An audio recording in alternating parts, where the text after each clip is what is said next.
Good morning and welcome to Advocation's November webinar. The webinar topic this month is Managing Problem Employees, What You Need to Know and Do. For those of you who are new to the webinar, my name is Hermie Abraham and I am the Principal Employment Lawyer at Advocation Professional Corporation. We are an employment law firm that helps employers and employees resolve their human resources issues so they can focus on work. And one of the ways we help employers resolve workplace issues is by being proactive and providing them with information that will help them manage some of their pressing workplace issues. And this is the reason why Training Thursdays were developed. They're created for business owners, managers, human resources professionals, and the intent is to provide you with information, strategies, and tools so you can be able to deal with whatever workplace issue that might afflict you. The webinar is held on the third Thursday of each month at 9:00 a.m. for about 30 minutes, give or take a few, and there's a new webinar topic each month. We're getting towards the end of our webinar year. There is a new list of topics for 2017 that I'm very excited about. I will be sending that out to participants in the coming month, just so you have a heads up about the new topics that we're making available to you. Now, a few housekeeping issues before we get started. As always, we're using the Google Hangout platform. I'm happy to say that we won't be using the Google Hangout platform for long. I'm going to be looking at new webinar features or a new webinar system that will help us to be able to run these a bit smoother. I'm not technologically gifted and savvy, and I do find that this program is a bit difficult to use. However, we are using it now. You'll notice that because we're on the Google Hangout platform, there is a bit of a delay. So if you pause the webinar, you can pick up from where you left off, but you will no longer be live. And there will be a delay in my interactions with you. So for that reason, I will take questions. I'm asking for you to put your questions in throughout the webinar as they come in the chat box. And I will take your questions at the end, and hopefully you'll get a lot of benefit from today's session. So today we're talking about we're focusing on the topic of managing problem employees. And how do I define a problem employee? Well, I define a problem employee as a worker who fails to conduct himself or herself in a responsible or professional manner within the workplace. And problem employees can be in any capacity. It can very well be somebody who is I'm just going to start the first poll, sorry. It could very well be somebody who is not doing well with their particular job, and it could be somebody who's disruptive. But either way, we know that problem employees are a small portion of our workforce. Most people are not problem employees, but these are the proverbial bad apple that can spoil the apple cart.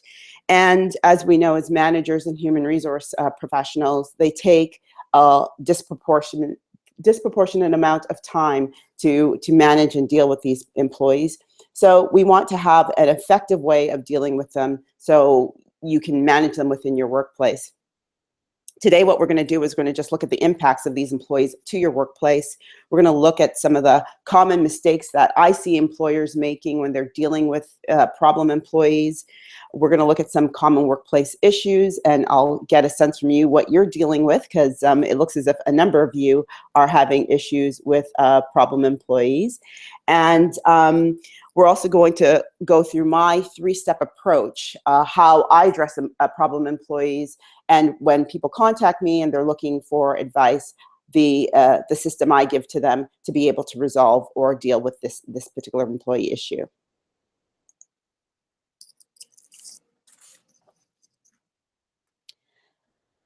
So we all know that problem employees are a huge impact on the workplace. I was doing some research before in preparation for this topic and saw a statistic that they can bring down productivity within a work group by 30 to 40%, which is quite significant. And the way they do these are, listed in the screen. Problem employees tend to generate less revenue. They tend to be employees who are disengaged within the workforce, and so they're not going to be giving you their best. They're also going to be probably making more errors as a result, and the fixing of those errors are going to take other people's resources and time. It's also going to impact the morale within your workplace, because if a problem employee goes unchecked, other people are going to see this and they're going to wonder, the good employees are going to wonder why they're working so hard when they see a problem employee who's sort of not being able to pull their socks up and contribute in a meaningful way. And as you know, as managers and human resources professionals, they take a lot of your time. And that time can be better spent focusing on the business rather than focusing on the employees. And if they're customer facing, disengaged employees are going to hurt your clients, the clients that come in, because they're not going to have the same type of motivation to serve them or deal with them, depending on the type of business that you have. And it could even damage your brand and morale. So it's not something that you want to leave unchecked at all. However, some of the common employer mistakes are that they don't deal with problem behavior. So there's no expectations or standards that are created for the employee about what they're expected to do or not do. As well, the employer sometimes hopes that the problem will go away on its own, either managed through maybe other people within the work group, but doesn't tackle the problem head on. Sometimes, and in some situations, the employee is the one that's attacked instead of the misconduct. And so what you see is when employers get really fed up, they're looking to fire the person right away when they really should have been dealing with the misconduct that was going on, and not letting it build up to a point that they're so frustrated that now, you know, they're taking it out on the employee. And the biggest issue that I find is that oftentimes employers don't have a process to be able to address misconduct. And that's hopefully what we're going to share with you today.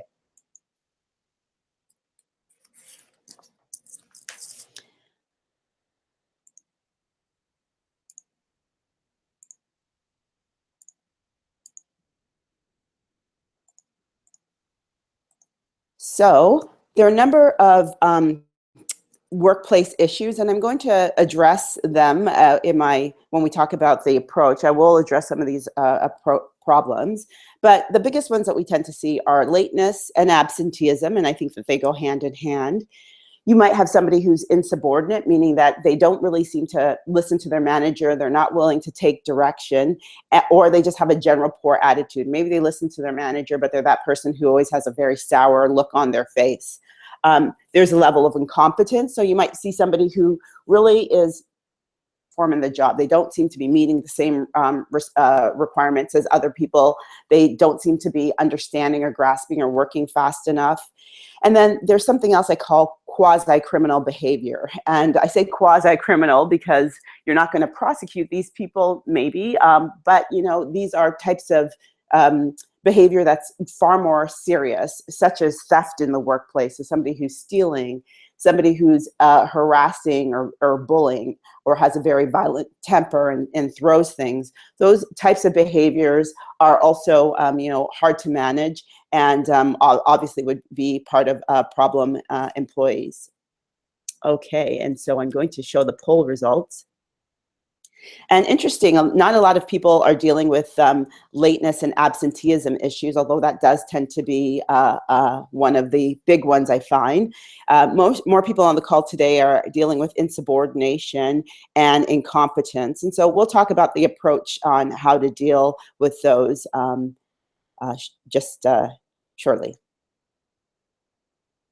Okay, so I'll talk about my three-step approach for addressing problem employees. And I'll tell you that this three-step approach is not rocket science by any measure. And these issues very rarely are rocket science, nor do they require rocket science.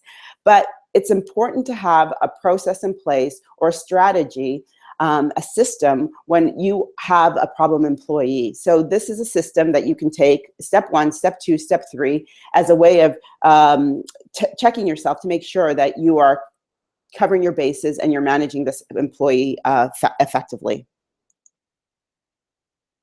So step 1.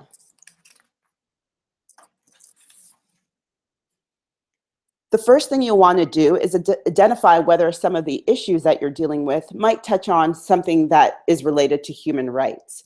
And issues that kind of could touch on human rights are absenteeism and late, an employee who's chronically late. They touch on human rights because it could spell an employee who's dealing with an illness, and that illness might be considered a disability under the Human Rights Code. Or it could be an employee who has some kind of family responsibility. And as we know, under the Human Rights Code, family status is a protected ground. So if somebody needs accommodation with respects to family responsibilities, whether it's care for a child or care for aging parent, then as an employer, you have a duty to accommodate. So that's the first thing to do. Try to see if this is an issue that kind of falls within the human rights sphere. How do you do this? Well, the first thing you want to do is have a performance management discussion with the employee. And that would be a verbal discussion where you let them know about the misconduct and the reason why it's not acceptable. And I always say that once you have that conversation, absolutely follow that conversation up in writing. Make sure that you let them know the standard of conduct that's being breached, and also include a line that says that, you know, if you require assistance or some kind of accommodation, please let us know. And that's a very important point, because by asking for them to highlight any accommodation they need, you now know whether or not it's a true human rights issue or not. So if it is somebody who says, yes, well, actually I'm dealing with illness, and so I need to be able to come and go. Maybe I have a Crohn's disease, for example, and sometimes I'm not always okay, so I have to, I miss work, or I have to call in late many times. Then you can start moving into the human rights accommodation program. And every workplace should have a human rights accommodation program. I have done webinars on this particular subject. So the April 2016 webinar on managing absenteeism and sick leave will give you a good sense of how to put together a program, as well as the June 2016 webinar on understanding your obligations under human rights laws. So if you haven't listened to those webinars, or if you want a replay link to those webinars, send me an email at the info@advocation.ca address. I will gladly provide you with links so you can listen to that. It's a big topic and we won't be able to cover it off today, but you do want to make sure that you put the person through your workplace accommodation program so you can determine whether or not you have the ability to accommodate the employee, and what that accommodation solution is. And I always say, again, make sure you're monitoring and managing, even if they're in an accommodation program, because it could very well be that that issue goes away, or it no longer is a live issue. So for example, if somebody has a parenting obligation that's making them late, it could very well be that later on they don't have to do that. There's another care in place, and you can be able to monitor to make sure that you don't have to continue to keep that accommodation solution live.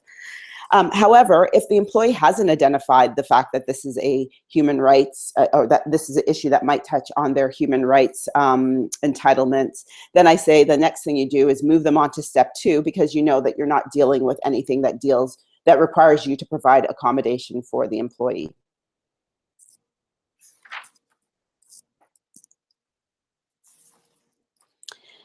So the next step is, once you've determined whether or not there's a human rights, possible human rights code violation or infraction, if there isn't, you're wondering whether or not the employee that you have can really be rehabilitated. And this is, do you really want to keep this employee in your workplace? Is it worth hanging on to this particular employee?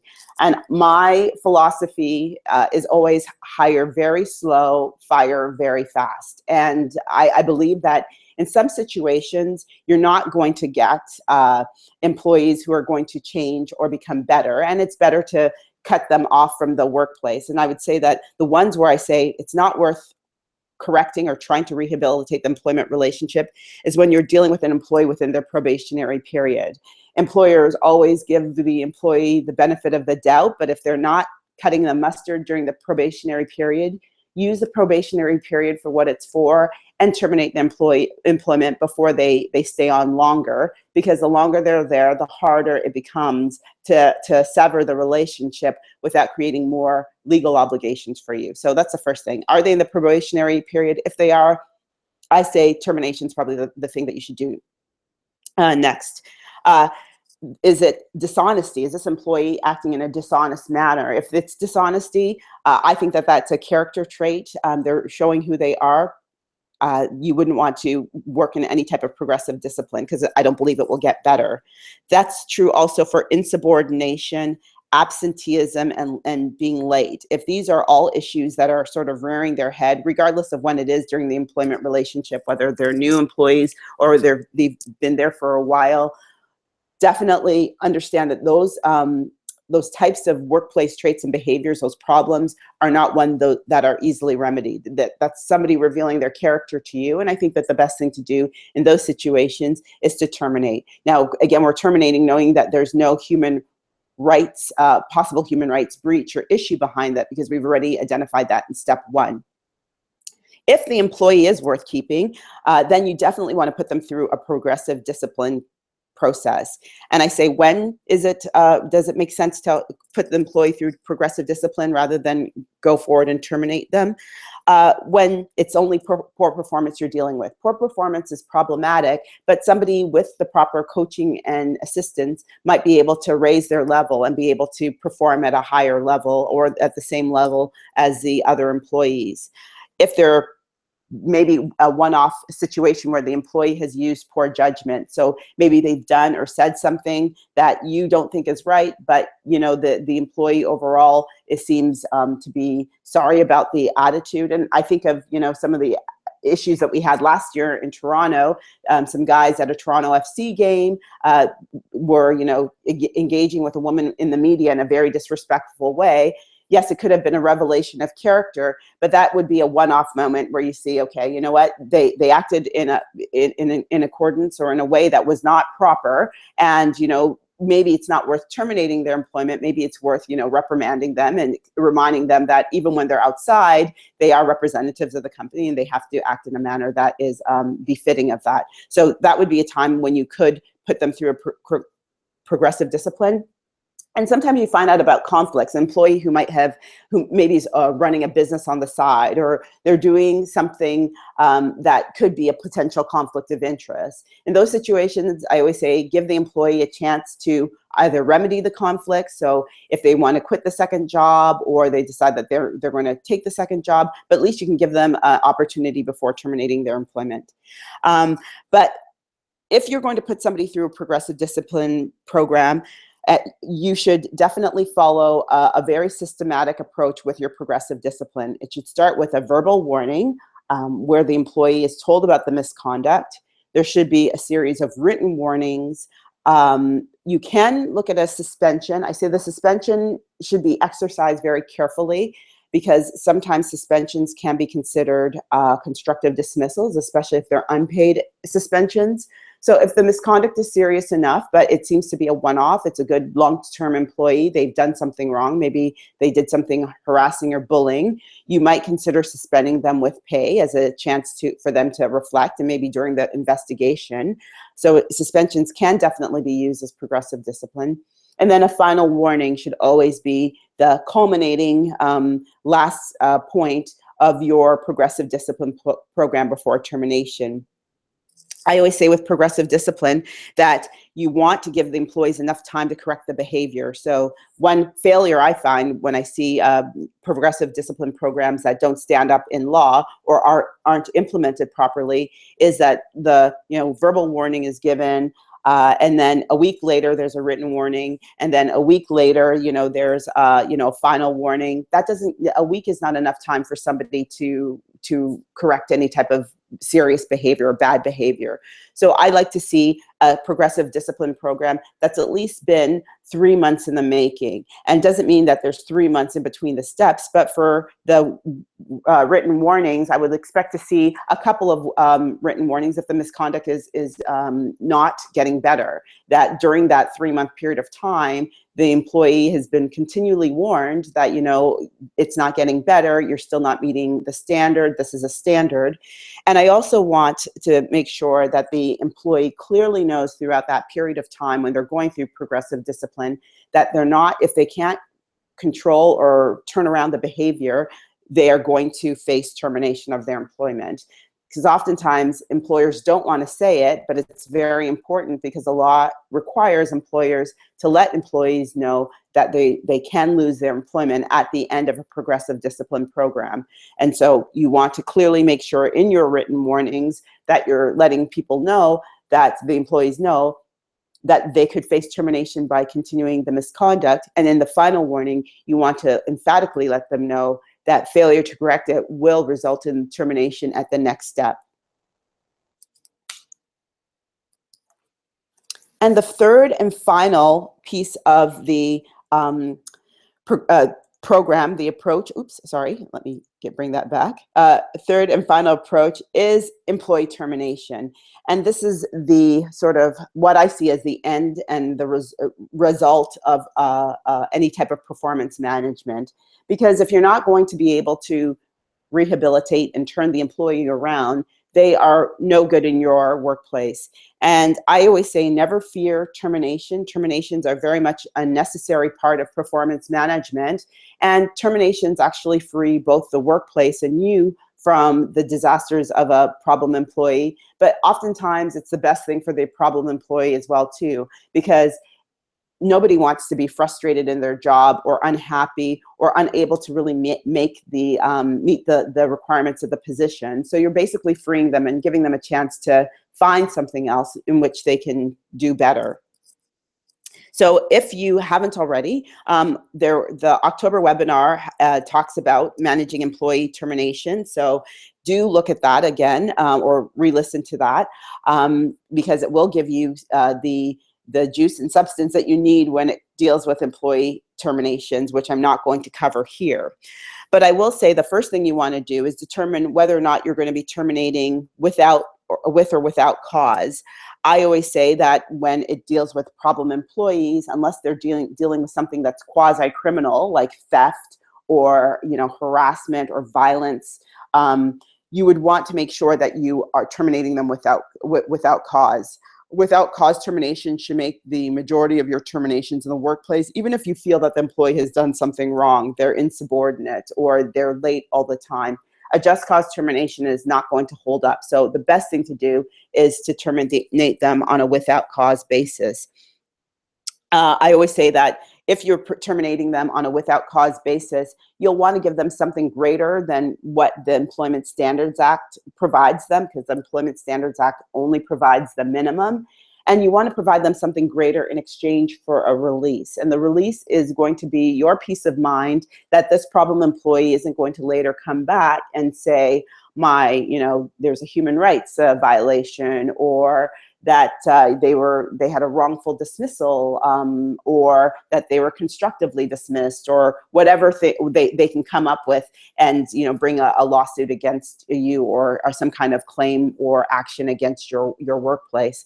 So get the release. The release is peace of mind and allows you to terminate knowing that the situation with that employee is over. And even if the employee does try to bring forward a complaint in future, the release, their signed release, is your confirmation and proof, and something that you can show any legal tribunal or court that the issue is resolved and that it cannot be reopened.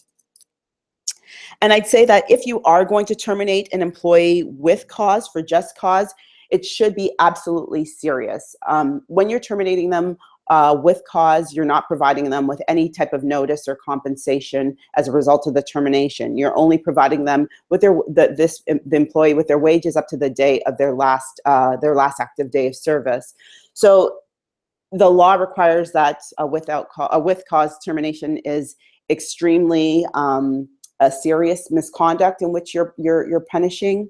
And I'll also say that under the Employment Standards Act, it has to be willful misconduct. And the Employment Standards Act has a very high threshold of what willful is. An employee who isn't cutting the mustard in terms of performance is not going to be seen as being willfully guilty of misconduct or disobedience. Somebody who is insubordinate or late, again, is not under the Employment Standards Act going to be seen as having willful misconduct. And what this means is if you terminate an employee for just cause and you provide them with nothing, they can go to the Ministry of Labor, they can challenge their termination, and they might still get what they're required, what you're required to pay to them as minimal under the Employment Standards Act. Likewise, the employee can also go to a lawyer and bring forward a wrongful dismissal lawsuit. So if you are going to terminate on a without cause basis, I say be 100% sure that you are you're well within your rights and they've done something very serious.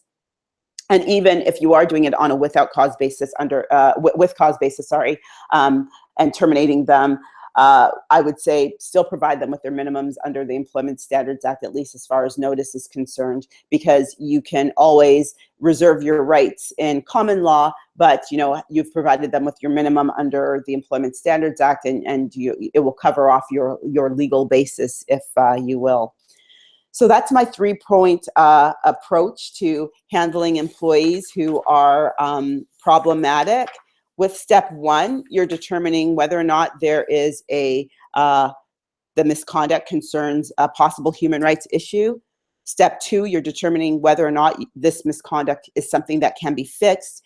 And in step 3, you've decided that you're terminating the employee, and you're trying to figure out which termination is appropriate, whether it's a just cause termination or a without cause termination, which I believe most of those terminations should be. So with that, I'm going to open it up to questions, and I have a couple. In the instance where we conclude that it is better to terminate fast, what would the time period be after we first become aware of this issue? So if you are aware of an issue, I say, and you're terminating the employee on a without cause basis, you don't even have to have a timeline. Employers are allowed to terminate an employee on a without cause basis at any time and for any reason. So I say as soon as possible. As soon as you find out about the misconduct, you have made a decision that you don't want the employee to continue with you, prepare your termination letter, prepare your release, meet with the employee. I always say, do it sometime between Tuesday to Thursday, that's my preference, and have the termination. Don't wait. If you're putting them through progressive discipline because you think it can be corrected, then I say at least give it 3 months for that progressive discipline program to kick in. But if you've already made the decision to terminate, do it right away. Prepare those letters and remove that employee from the workplace. Hopefully that answers your question. Any other questions?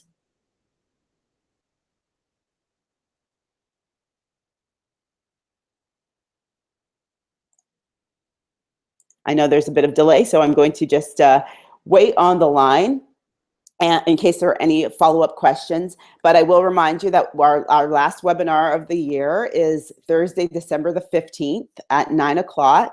What I will be doing is reviewing the top 5 employment law developments in 2016. We've had a number of developments in 2016, but I'll just go through the top 5 that are going to impact your workplace and sort of what you need to do to be able to prepare for them, or what you should have done to prepare for these developments. And again, as always, I thank you for your time. I always say time is the most precious resource that all of us have. And so the fact that you're willing to spend 30 minutes of your time with me today is so greatly appreciated.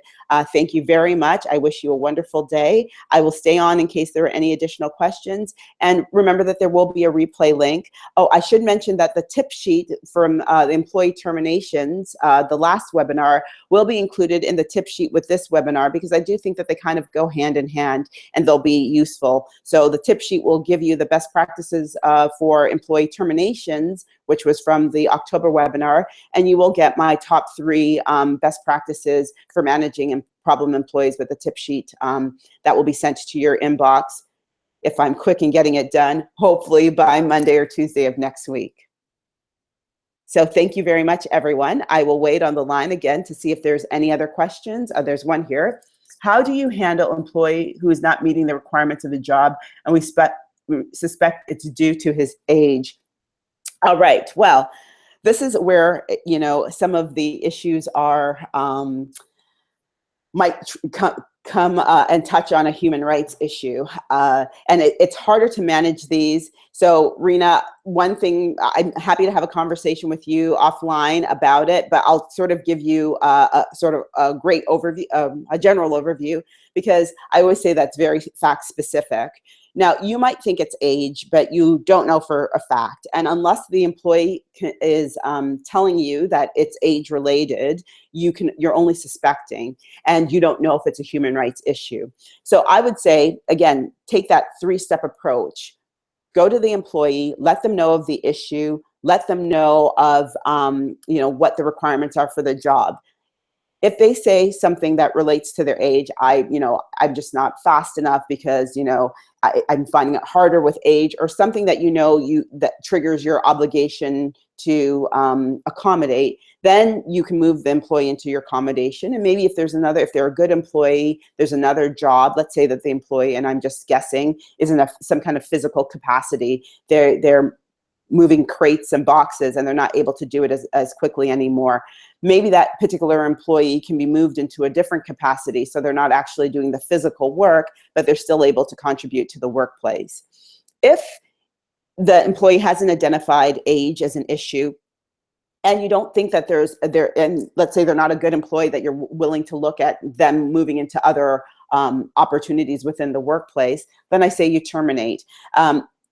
If you suspect, and for many of the workplace issues, there could always be an underlying, what I say, human rights issue. Somebody who's insubordinate and always, confrontational with their manager might have mental health issues, but you don't know. And I say that as an employer, you want to be able to try to identify issues if is necessary, but also kind of stay within your box, because I think that if you poke and prod, or if you even suggest that it's an age issue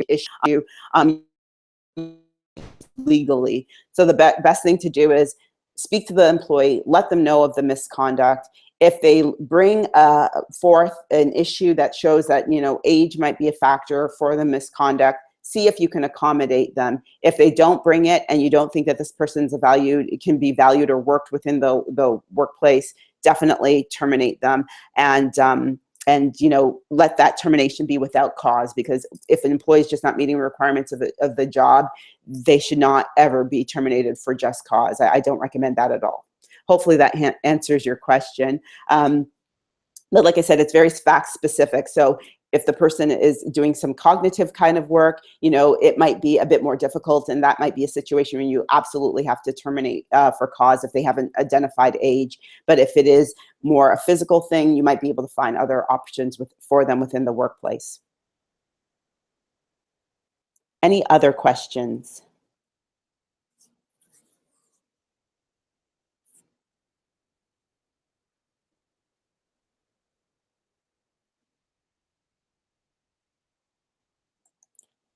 Well, with that, I want to thank you very much for your time. I've enjoyed it thoroughly. I thank you again for spending your time this morning with me. If there are any other questions, I will answer them, or maybe follow up with the person who sent the question directly. But thank you very much again for your time, and I wish you a fantastic day.